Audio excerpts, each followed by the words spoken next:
গ্রামে বসবাস করি, কচু খাবো না তা কি হয়? আর আমরা গ্রামের মানুষেরা কিন্তু বেশি নির্ভরশীল এই কচু লতা পাতা এসবের উপর নির্ভরশীল। কারণ যখনই আমাদের বাজার থাকে না তখনই খুঁজতে বের হই আজকে কি রান্না করব, খুঁজে বের করে নিয়ে আসে তারপর রান্না করি। তা আজকে আমার সেই অবস্থা, কোনো কিছুই বাসায় ছিল না, তাই গ্রামে বের হয়েছিলাম, হয়ে একটু খুঁজে খুঁজে এই হটকচুটা নিয়ে আসলাম। আর এই হটকচু কিন্তু আমার কাছে অনেক ভালো লাগে। আসসালামু আলাইকুম, সবাই কেমন আছো? আশা করি সবাই ভালো আছো। আলহামদুলিল্লাহ, আমি শর্মিলা ভালো আছি। আমি শর্মিলা তোমাদের জন্য নতুন আরেকটি রেসিপি নিয়ে হাজির। আশা করি বরাবরের মতো এই রেসিপিটাও তোমাদের ভালো লাগবে। আর আজকে আমি রান্না করছি এই হটকচু। আগের যুগের মানুষেরা কিন্তু এই কচুর উপর অনেক নির্ভরশীল ছিল।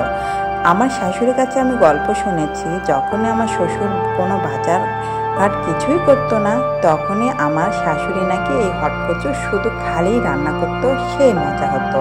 আর আমার শাশুড়ির হাতের রান্না কিন্তু অনেক মজা। তো এখন আমি এটা একদম ভালো করে ছিলে নিয়ে তারপর রান্না করব, কারণ এই খোসা থাকলে কিন্তু রান্নাটা বেশি মজা হয় না। তো এই খোসাটা ছিলে রান্না করাটা বেটার। তো দেখো আমি একটু মোটা ছিল, তার জন্য আমি মাঝখানে কাল দিয়ে দিয়ে নিচ্ছি। তারপর একদম আমার সবগুলো কাটা হয়ে গেছে। এখন আমি এটা একটু সাইডে রেখে দিচ্ছি। তারপর আমি পেঁয়াজগুলো কেটে নিচ্ছি। আসলে পেঁয়াজ ছাড়া কিন্তু কোনো তরকারি হয় না। তো পেঁয়াজ আর আমি কাঁচামরিচ এখানে কেটে নেব। আর আজকে কিন্তু এই হটকচু দিয়েই আজকে আমার দুপুরের রান্না একদম কমপ্লিট হয়ে যাবে। হটকচু আর ডাল। ডাল রান্না কিন্তু আমার অনেক ভালো লাগে, কারণ যে কোনো তরকারির সঙ্গে একটু ডাল থাকলে কিন্তু খাওয়াটা একদম জমিয়ে যায়। আমি এখন এই হটকচুগুলো ভালো করে ধুয়ে নিচ্ছি। আসলে অত ভালো করে না ধুলেও চলে, কারণ হটকচুতে কিন্তু ময়লা খুব কম থাকে। তা আমি একদম ভালো করে এখানে ধুয়ে নিলাম। আমি বেশি ধোয়া দিই না, এক ধোয়াতেই যথেষ্ট। আর রেগুলার সরষের তেল আমি ইউজ করি। সরষের তেল দিয়ে কিন্তু তরকারি রান্না করে খেলে অনেক মজা লাগে। আর আমার কাছে তো অনেক ভালো লাগে, তোমাদের কাছে কেমন লাগে জানি না। তোমরা যদি সরষের তেল না খাও, অবশ্যই সয়াবিনের তেল রান্না করতে পারো। সয়াবিনের তেল দিয়েও রান্না করা যায়, কোনো সমস্যা নেই। আর এখানে আমি চিংড়ি মাছগুলো দিয়ে দিলাম। এই ছোট্ট ছোট্ট চিংড়ি মাছ কিন্তু আমাদের পুকুরে। তো আমি এখানে আস্তে আস্তে সব মশলাগুলো দিয়ে দিচ্ছি। আসলে আমাদের রেগুলার যে মশলাগুলো, সেই মশলাগুলো এখানে ইউজ করে ফেলবো। এখানে এক্সট্রা কোনো মশলারই প্রয়োজন নেই। এই মশলাগুলো দিয়ে আমি ভালো করে এখন কষিয়ে নিয়ে এখানে আমি একটু পানি দিয়ে দিচ্ছি।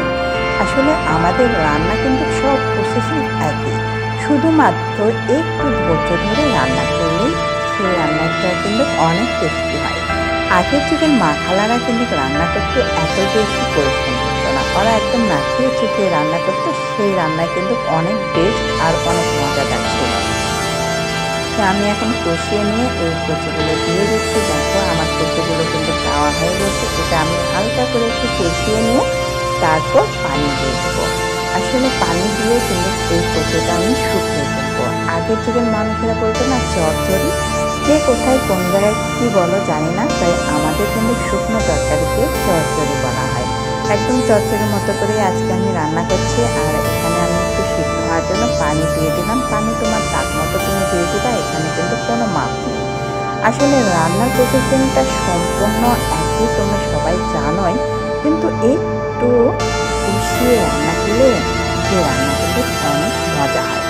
কারণ আমরা যদি ধৈর্য ধরে রান্না করি, সেই রান্নাটাই কিন্তু সবাই খেয়ে একটু প্রশংসা করে। আমরা কিন্তু এই সারাদিনে এই পরিশ্রম খাওয়ার সময় কিন্তু এই ফলটা নেওয়ার চেষ্টা করি। আমি তো রান্না খাবার করে খেতে দিয়েই জিজ্ঞাসা করি আজকে রান্নাটা কেমন হয়েছে, কারণ আমার এই কথাটা না বললে মনে আমার পেটের ভাত হয়তো মনে হয়। আর আমার বর তো কোনো সময় প্রশংসা করতে পারে না, তার জন্য আমাকে এই কথাগুলো নিজেকে বলতে হয়।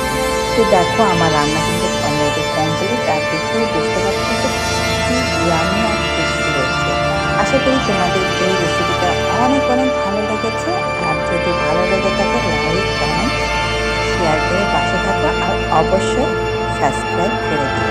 সাবস্ক্রাইব করে পাশে থেকো। সবাই ভালো থেকো, সুস্থ থাকো, আর আমার জন্য সবার জন্য শুভকামনা রইল। আল্লাহ হাফিজ।